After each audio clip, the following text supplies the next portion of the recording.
নমস্কার সবাইকে, শুভ সকাল। আমার ব্লগে আপনাদের সবাইকে স্বাগত। আমি শুভদীপ। তো সকালবেলা ঘুম থেকে উঠে দাঁত মাজতে মাজতে একটু রাস্তায় পায়চারি মেরে নিই। তারপর দাঁত মেজে চলে গেছিলাম ফুল আনতে। তারপর ফুল নিয়ে বাড়িতে এসে একটু চা খেয়ে নিই। তারপর চা খেতে না খেতে আমার স্টুডেন্ট পড়তে চলে আসে। ওর যেহেতু কালকে পরীক্ষা, তাই জন্য বলেছিলাম যে তুই রোববারেও আসবি।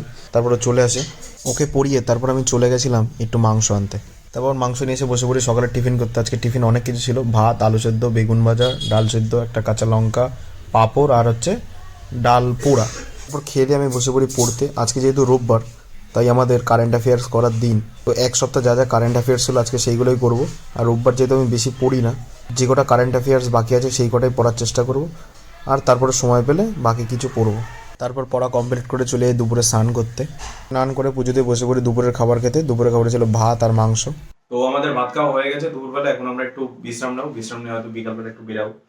তো আজকে বেশি তো বই পড়ো না, আগেই বলে রেখেছি। তো সকাল থেকে যা পড়েছি সেটাই, আর যতটা করা যায়। রাত্রে যাওয়ার কথা আছে, তো ও অনেকক্ষণ ধরে বলছে ভিডিওতে আসবে। এদিকে এটা হচ্ছে আমার ভাই, মাসির ছেলে। নাম কি তোর? সুদীপ্ত দাস। কোন ক্লাসে পড়িস? 3 পড়ে। ও বলছিল ভিডিওতে আসবে। ও পরীক্ষা আছে, সোমবার একটা পরীক্ষা দেবে। তো স্বাস্থ্য পরীক্ষা, ওর পরীক্ষা শেষ হলে ও মোটামুটি আমাদের বাড়িতে আসে। তো এখনো পরীক্ষা চলে, তাই জন্য আজকে চলে যাবে। কালকে ও এসছে, কালকে ওকেই আনতে গেছিলাম। তো ও বলছে ভিডিওতে আসবে। তো ও পড়াশোনা করে, তার সাথে গেমও খেলে, তাই তো? গেম কি গেম খেলিস? মাইনক্রাফট গেম খেলে। ওর একটা চ্যানেল আছে, চ্যানেলের নাম বল। সুদীপ্ত মাইনক্রাফট ওয়ার্ল্ড, না সুদীপ্ত মাইনক্রাফট গেমার। ওই চ্যানেল আছে, ওই চ্যানেলটা যারা যারা ভালো লাগবে অবশ্যই সাবস্ক্রাইব করে দেবে যদি ভালো লাগে। ঠিক আছে, ও নতুন খুলেছে, খুব কম সাবস্ক্রাইবার। ও চাই যে ও খেলছে, পড়ছে, সব করছে। তো আমরা ঘুমাবো এখন। তো চলে যাবে আজকে বিকেলে। তো দেখা হচ্ছে পরে। তারপর বিকেলবেলা গেছিলাম একটু মাঠের দিকে। আমি অনেকদিন মাঠে যাই না, তো অনেকদিন পর মাঠে গেলাম।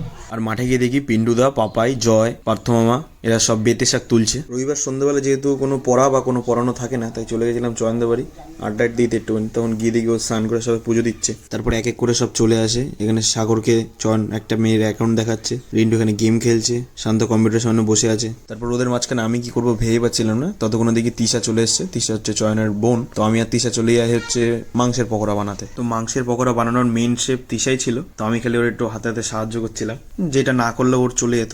আমি খালি গিয়ে দাঁড়িয়েছিলাম যাতে আগে 2 পিস খাওয়া যায়। তিশা আমাদের মাঝে মধ্যে এরকম সুন্দর সুন্দর রান্না করে খাওয়ায়। তারপর এখানে বোন ভাজা চালু করে দিয়েছিল, আর ভাজা দেখে তো জিভে জল চলে এসেছিল পুরো। আর পকোড়াটা খেতে দারুণ হয়েছিল। আর রাতের বেলা সাগর জন্মদিনের খাবার খাওয়ায় বিরিয়ানি। তো ওদের বাড়িতে বসেই টুকরাকে মেরা পেয়ার দেখতে দেখতে আমরা সব বিরিয়ানি খাচ্ছিলাম, বিরিয়ানি আর চিকেন চাপ। তো আজকের ভিডিওটা এইটুকুনি। ভিডিওটা ভালো লাগলে অবশ্যই লাইক করো, আর চ্যানেলে নতুন হলে সাবস্ক্রাইব করে দাও। Good night, good bye.